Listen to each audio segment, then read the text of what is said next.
Hey basketball guys, we have news. Let's go to more news from the Golden State Warriors, but before that, don't forget to subscribe to the channel and leave your like. It's just the beginning of a season and many changes will happen, and during the season some teams have to deal with player injuries, and this can all influence their qualification for the playoffs. Despite the Warriors' good start, it's clear how much they need a big man who can grab a lot of rebounds. Rumors: Warriors want to sign Miles Turner. Golden State Warriors receive Miles Turner. Indiana Pacers receive Jonathan Kuminga, Tracy Jackson-Davis, 2027 first-round pick. Miles Turner would address a critical area for the Warriors: interior defense and rebounding.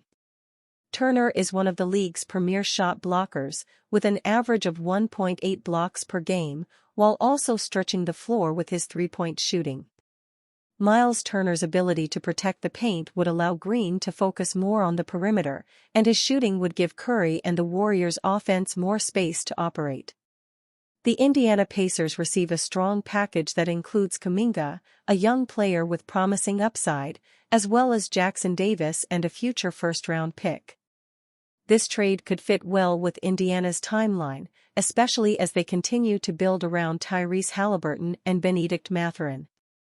By acquiring Turner, the Warriors would balance their lineup with much-needed size, enhancing their ability to contend against the West's tougher frontcourts and strengthening their championship aspirations. The center position has been the spot on the court where the Golden State Warriors have been weakest, but that could change with a big trade this offseason. Getting a good center to pair with Stephen Curry could be exactly what the team needs to give the 10-time All-Star one last deep run into the playoffs. One of the players the Dubs could target is Indiana Pacers big man Miles Turner, as he could fit the team's style of play very well. Turner averaged 17 points and 7 rebounds this season, as well as 2 blocks per game on the defensive end. But what would make him a good fit for the Warriors is the shot he brings at the center position. He shot 36% from beyond the arc this season, and has been one of the best bigs in the entire NBA every year for the past few seasons. That jump shot, combined with his defense, would make him a valuable asset to any team willing to make a move for him.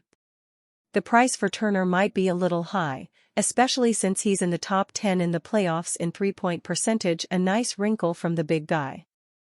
But if the Warriors want to make another playoff run with Curry and the rest of their core group, Turner could be a good option.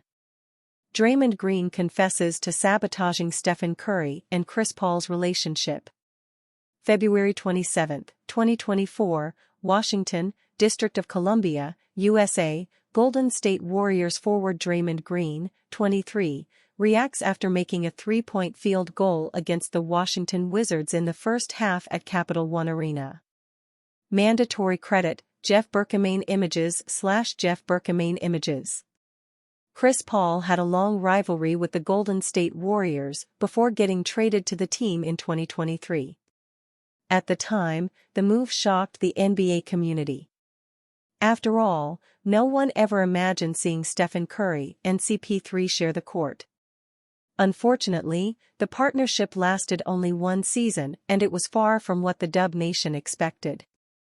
Evidently, the Warriors didn't re-sign Paul this past summer as the veteran guard joined the San Antonio Spurs. Related, Anthony Edwards reveals Draymond Green's crucial advice after Team USA's gold medal run. Throughout Paul's run with the Dubs, he never really found a perfect synergy alongside Curry. Well, for ex-NBA champion Draymond Green finally revealed that he knowingly created a rift between Curry and CP3. "I come in, and I'm watching him and Steph's relationship, and I'm like, that ain't going to work for us to be who we want to be. I'm like being kind of your big bro," Green said. "So I started being messy in between and creating a rift because I'm like, I need this rift in order for us to be able to move ahead." They were super tight. Green did admit that he hated Paul before he joined the Warriors. It's only natural since the two stars went head-to-head multiple times in the playoffs. But did Green need to create a rift between Curry and CP3? Well, according to the Warriors veteran, he made the decision to light a fire under Paul. Green believes it ultimately helped Paul in playing at elite level. Unfortunately, it still wasn't enough for the Warriors to succeed in the 2023-24 NBA season. The Warriors finished the season as the 10th seed in the Western Conference. Despite earning a play-in tournament spot, the organization failed to secure a spot in the postseason. Shaquille O'Neal blamed Steph Curry and Warriors for lowest NBA ratings. The NBA is still one of the more popular sports leagues, but they have seen a dip in ratings over time. This is due to multiple reasons such as less meaningful regular season games, new cable streaming bundles, and players sitting out of games for load management. The league has tried to help things by implementing the new NBA Cup, which was a success in its first year last season. They also have cracked down on load management, helping to get players back into lineups. However, former NBA star center Shaquille O'Neal seemed to have another take on why ratings have dropped. On his big podcast, O'Neal said that he believes the new inclusion of so many three-point shot attempts has taken some of the fun out of the game. "It's down because we're looking at the same thing," O'Neal said. "Everybody is running the same plays, Steph Curry and those guys messed it up. I don't mind Golden State back in the day shooting threes, but every team isn't a three-point shooter.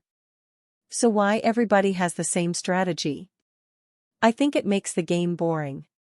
Teams are now shooting more three-point shots than ever, and it all started with the emergence of what Steph Curry and the Golden State Warriors did about a decade ago. They single-handedly changed the flow of the NBA, and O'Neal isn't a fan. The game has already been perfect ever since Naismith created it," he claimed. "This new era of humans f***ed it up. Golden State came in and changed it, and you made a great point, it's a copycat league. Everybody wants to be Steph Curry, but everybody's not Steph Curry, and that's why viewership is down. But these dudes, they need to wake up, because if viewership is down, the money is gonna come down." The top 5 teams in terms of three-point shot attempt average per game are all over 40 per matchup. The Boston Celtics lead the way, attempting 51.4 three-pointers per game on average. The Indiana Pacers rank last in the league, with 31.7 attempts per game. The league has changed from when O'Neal played, and it has taken away some of the physicality of the NBA. But it has also helped to make games exciting, since players can pull up from almost half court and nail long three-pointers. Some like the path that the modern NBA has gone down, and others don't. However, no matter the opinion, it doesn't seem like the league is going away from the three-point shot anytime soon.